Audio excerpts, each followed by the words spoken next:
توحید کیا ہے؟ سورہ توحید پڑھ کے دیکھ لیجئے. ایک مثال دے رہی ہوں کہ توحید کو صحیح سے سمجھ جائیں، پھر ہم آگے بڑھیں. کہ توحید کی سب سے بڑی مثال ہمیں اہل بیت ہی کے گھر سے ملتی ہے کہ امام حسین کا پسندیدہ ترین سورہ سورہ توحید یعنی سورہ اخلاص. بی بی فاطمہ زہرا کا پسندیدہ ترین سورہ سورہ اخلاص یعنی سورہ قل هو اللہ احد. اور مولا کائنات جنگ کے میدان میں جاتے تھے تو لوگ آ کے رسول اللہ سے فرماتے تھے یا رسول اللہ آپ کا ولی آپ کا وسیع میدان جنگ میں سورہ اخلاص ہی کی تلاوت کیے جاتا ہے. ہر وقت سورہ اخلاص کو تلاوت کرتے ہیں. فرمایا سورہ اخلاص کی اتنی اہمیت ہے کہ اگر تم چاہتے ہو تمہارے جنازوں میں ملائکہ شرکت کرے. جناب عمار یاسر کے جنازے میں رسول اللہ دیکھ دیکھ کر پھونک پھونک کر قدم رکھ رہے تھے اور پوچھا آپ کیوں دھیان سے قدم رکھ رہے ہیں؟ تو اس وقت فرمایا اس لیے کہ عمار کے جنازے میں ملائکہ کی بہت زیادہ تعداد شامل ہے. پوچھا عمار کا کون سا ایسا عمل تھا کہ ملائکہ نے شرکت کی ان کے جنازے میں؟ فرمایا سورہ توحید کی بہت زیادہ تلاوت کرتا تھا.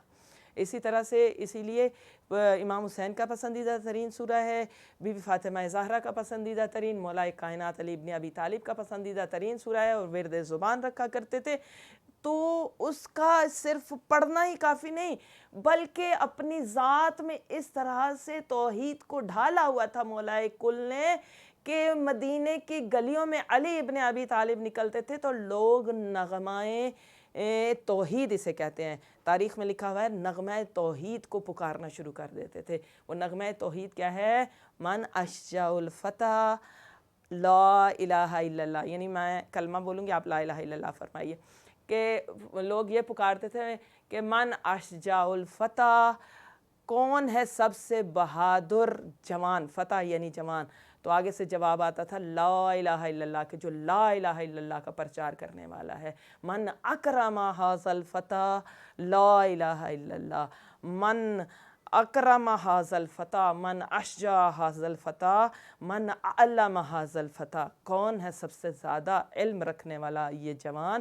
لا الہ الا اللہ. یعنی جو لا الہ الا اللہ کی پہچان بن گیا. اور مولا علی ابن ابی طالب خود فرماتے ہیں کہ مجھ سے بڑھ کر کون ہے جو اپنی ذات سے اپنے اعمال سے توحید کی پہچان کروا رہا ہے. میں سب سے بڑی پہچان توحید ہوں، پہچان لا الہ الا اللہ ہوں.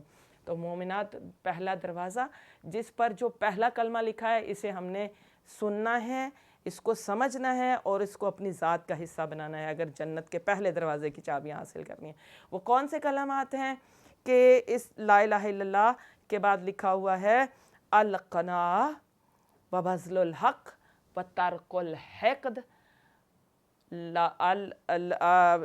القناعہ بذل الحق ترک الحقد و مجالس و اخل الخیر. یعنی القناع، جلدی جلدی تفسیر کروں کہ القناع قناعت کرنا یعنی کنٹینٹمنٹ جسے کہتے ہیں نا آپ لوگ، کہ جو اللہ نے ہماری قسمت میں کر دیا ہے بس اسی پر راضی رہنا قناعت ہے. قناعت یعنی جتنا اللہ نے عطا کیا ہے اسی میں بہتری ہے. ہم اس چیز کا یقین اپنی ذات کے اوپر رکھیں، اللہ کے اوپر توکل رکھیں. جتنا اللہ نے جس میں ہمیں رکھا ہوا ہے یہی بہتری ہے. جیسا زندگی کے اندر شوہر مل گیا ہے بس یہی اللہ نے ہماری قسمت میں رکھا تھا، ہمارے لیے اسی میں بہتری ہے. جیسا اللہ نے گھر عطا کر دیا ہے ہماری قسمت میں یہی تھا اور اللہ نے اسی میں ہمارے لیے بہتری رکھی ہے. قناعت اسے یعنی یہ نہیں کہ صرف اسے ایکسیپٹ کر جانا بلکہ اس کے اوپر خوش ہو جانا کہ اللہ نے جو کچھ عطا کیا ہے یہی اونچی ہے.